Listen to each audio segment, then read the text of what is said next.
But I think it has often been at the expense of us being properly educated and us having the tools that we need to make better decisions for our bodies and for our families. And I think that there's a price that we're paying for that. We look at health outcomes in our country in general, and we lack when you compare to other countries. Look at maternal mortality overall in our country. Mothers die, of all races, die in this country more than any other developed nation, right? We live in the only industrialized nation that doesn't have a federal paid policy leave for mothers. I mean, it's part of a bigger issue. And I think that I'm hopeful that more women will kind of let this be part of our next revolution, as it were, and maybe it needs to be part of the next feminist or womanist agenda. I don't know what we're calling it these days, I can't keep up, but that we could, fight hard that we can have better information about these areas of our lives. It's really important.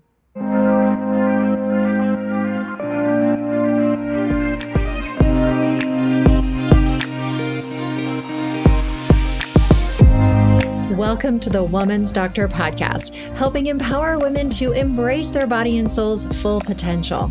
I'm your host, Dr. Trevor Cates, and after 22 years of working with patients, I found the answers to our health struggles are much deeper than most people realize.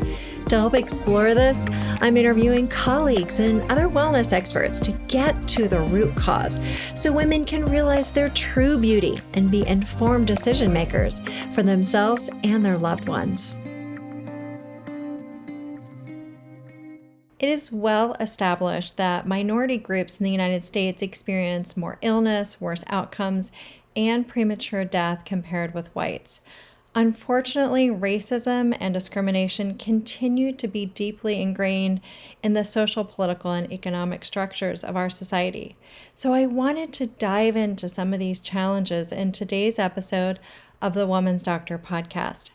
My guest is Kimberly Seals Allers, who is an award-winning journalist and author.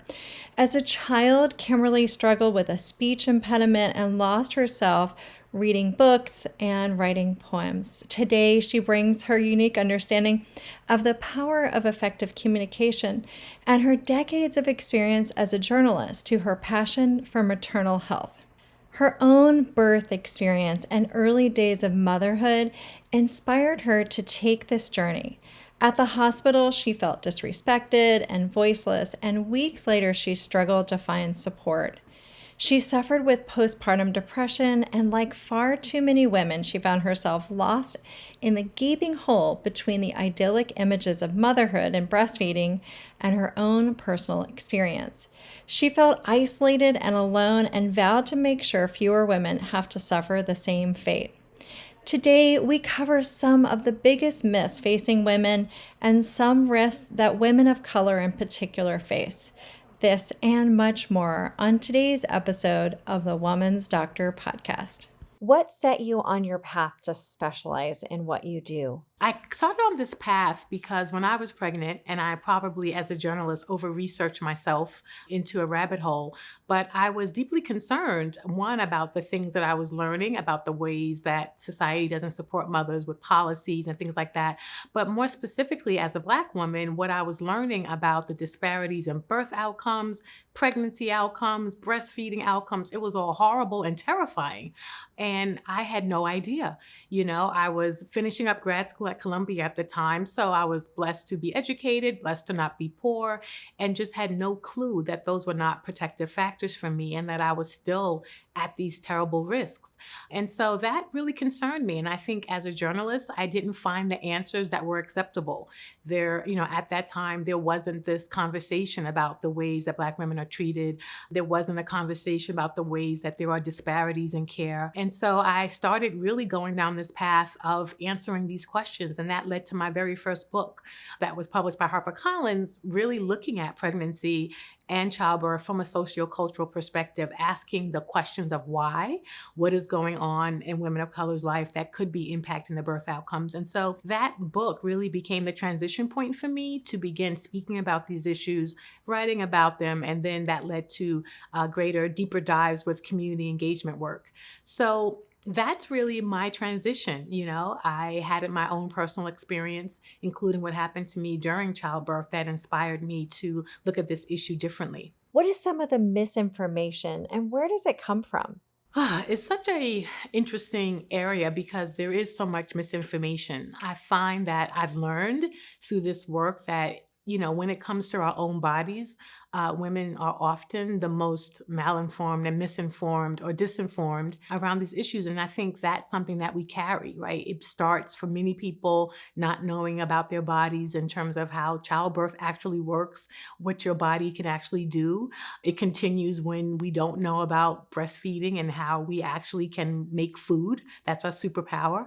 And then it continues around this general lack of information around hormones, why, how that impacts everything from puberty, which may be acne changes like my daughter experienced, or even as we get older, how our hormonal levels are going to impact us on the other end of our reproductive cycle, as I have experienced as well. And so I think that's an important conversation. What have been your personal experiences with your health as a woman? So I think one of my biggest challenges, I guess, earliest exposures to trying to understand the hormone, mystery, as it were, was when I was diagnosed with having fibroids, which is, in my understanding and belief, also a function of diet and a function of hormonal imbalance and has much to do with many things. I believe that the body is a complex system and that the fibroids were a manifestation of something going on with me. And so I was trying to figure it out. When I went into the medical system, I was constantly threatened with hysterectomy, and I did not want to go down that path. And so I started looking at other ways that I could deal with that. I did look into naturopathic medicine, Eastern doctors, hormones, like all the things, trying to figure out what I could do to stop my body from making growths. And it was a very stressful experience for me. It was, really hard to find information. I found that I was mostly going to other women who had similar journeys and had decided not to go down kind of like the normal medical route of fixing or addressing the issue, which most often leads to hysterectomy. And the thing that was so interesting for me was that as I was on this journey trying to figure out not just the hormones part, but the treatments, was that so many of the Black women that I reached out to no longer had their wombs. And even my own sister, who I did not even know had a hysterectomy, did not have her womb anymore. And I was deeply troubled by that. I found that when I looked at other models, there were more white women who were like, no, no, no, you're not going to lose your uterus. You should try this and try that. And seemed like there was so much more information. But it had seemed, in my experience and just asking around, that many of the women of color had no idea about the diet aspects, the hormonal aspects, and they had just unfortunately taken the surgery as the only recourse. And that deeply saddened me. What have doctors said to you that surprised you? Society has kind of detached us from our body parts. It's like, oh, you're not using it anymore, so get rid of it, which is literally what was said to me by many doctors, that the fact that I didn't want to have any more children meant that my uterus didn't mean anything. And I categorically rejected that notion. It is where I nurtured my children. It meant something to. I'm giving myself goosebumps talking about, but for me, I had a connection to this body part and it was deeply troubling. And I think as a woman, knowing that we have a mostly male medical system that treats women's body parts as dispensable was deeply troubling. And so I think I felt like I had a connection to my womb and I wanted to figure it out on another level and not just think of it as something that could be discarded. And so I was willing to do the extra work, trying to do the research, read all the books, and probably dealing with that in the space of being perimenopausal was probably additional layer of challenge. Where do we go to better educate ourselves?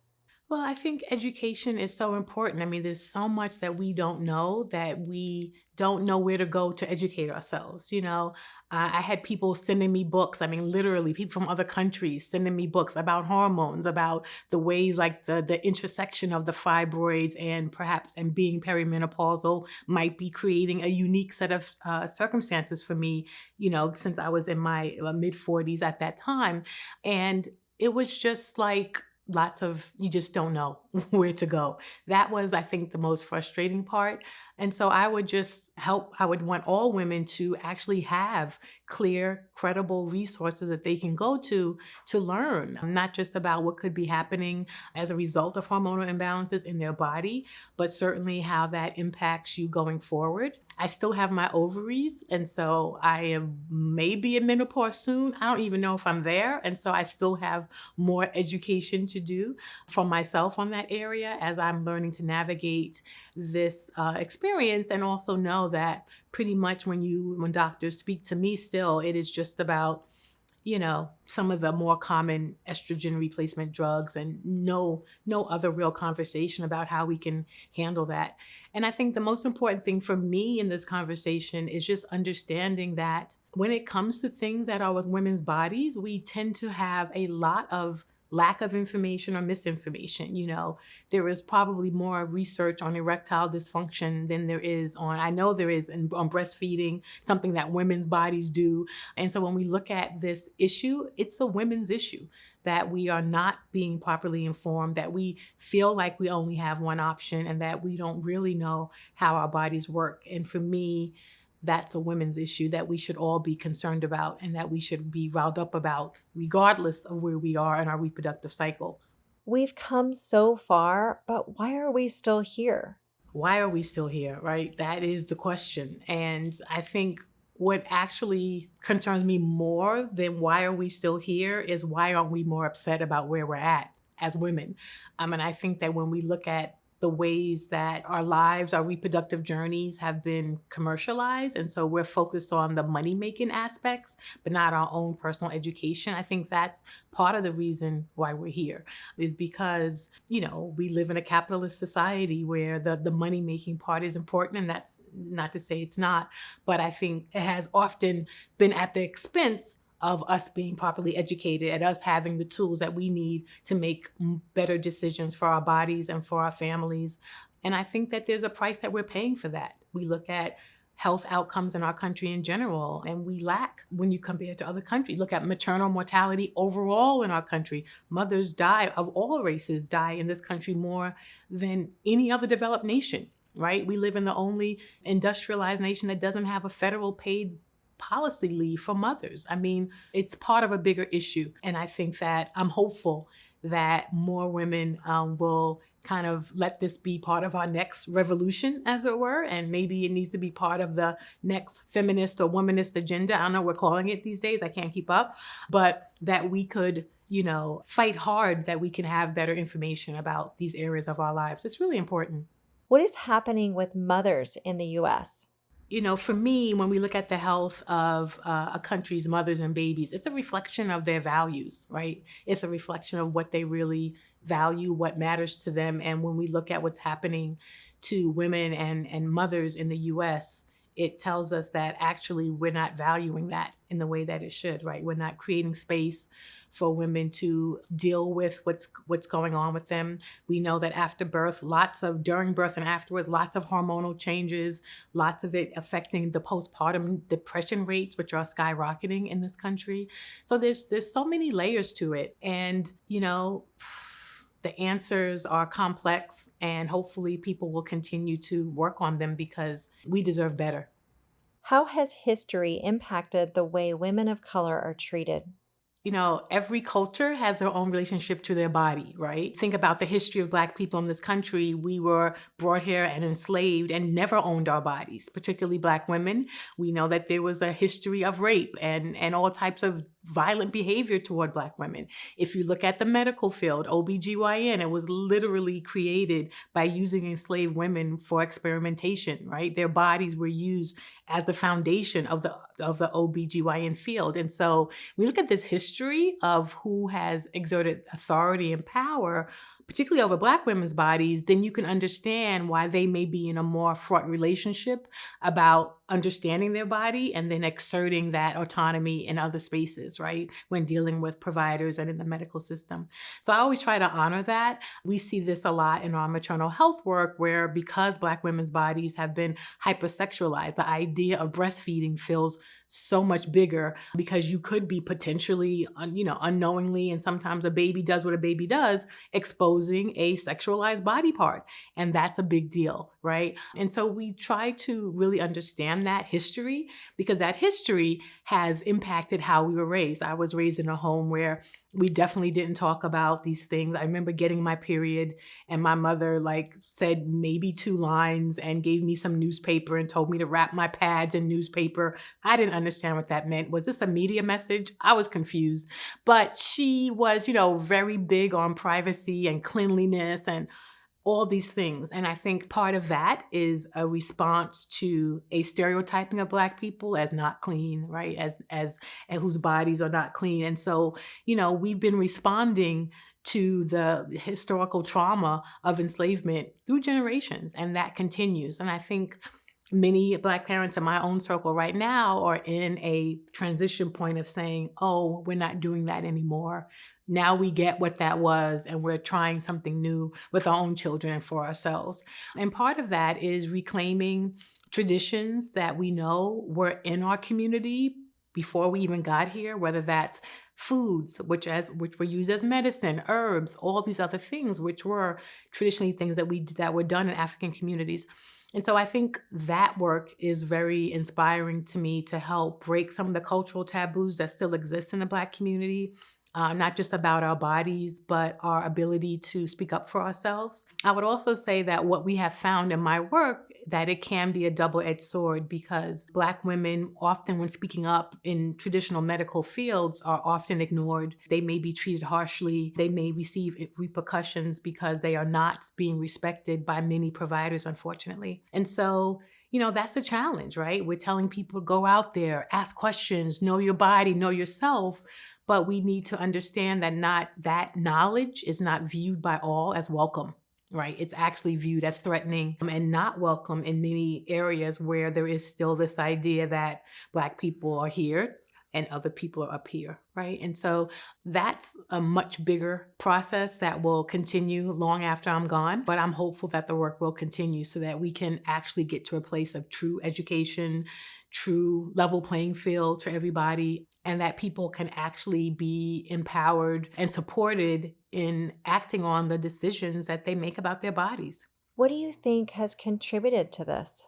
So another area that of a cultural taboo that I think impacts where women are in this space is just the idea of not, as they would say, airing your dirty laundry. Like Black people, like if something's going on with you, you keep it very private. You don't tell people. And that has contributed to people having issues that they don't share.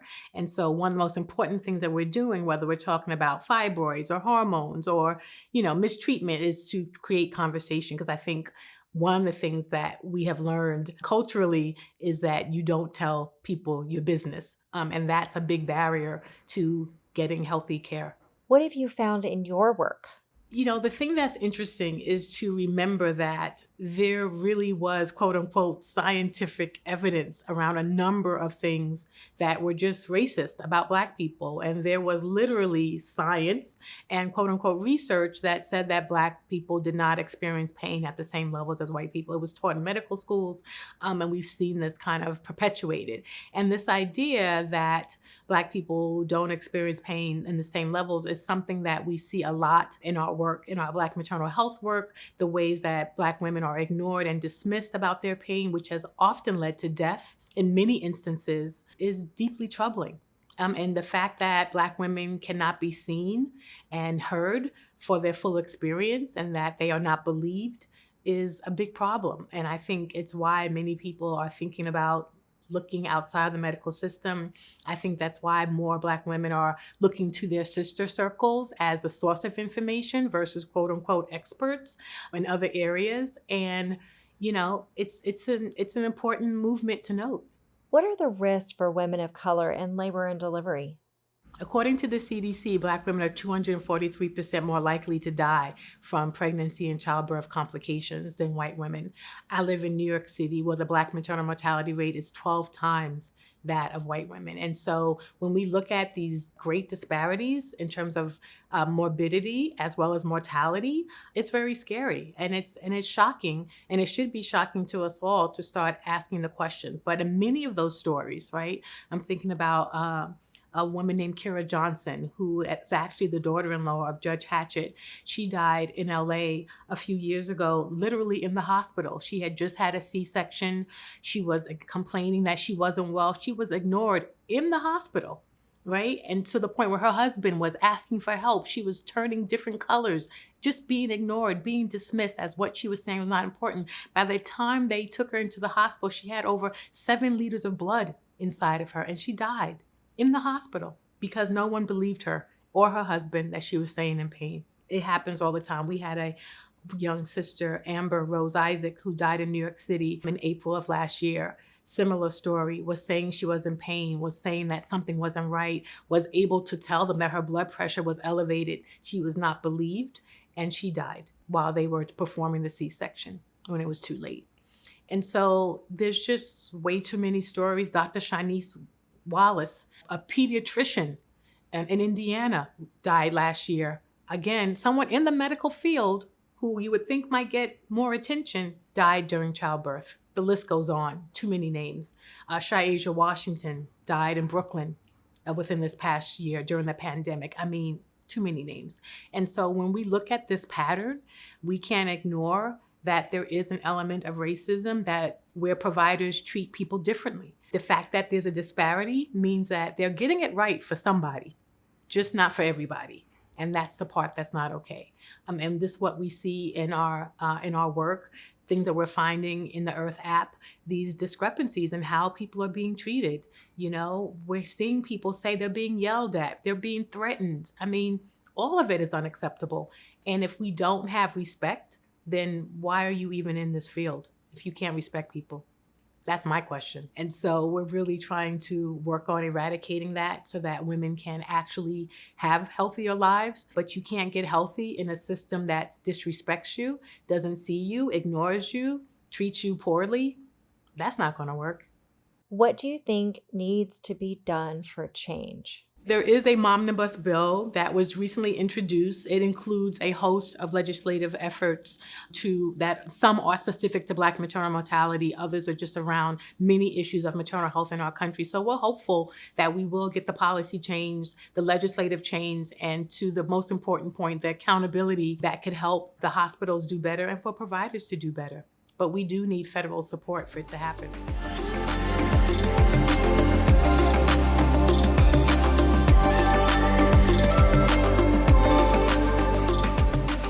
If you enjoyed this episode of the Woman's Doctor podcast, be sure to share it with the women in your life and rate and review the show.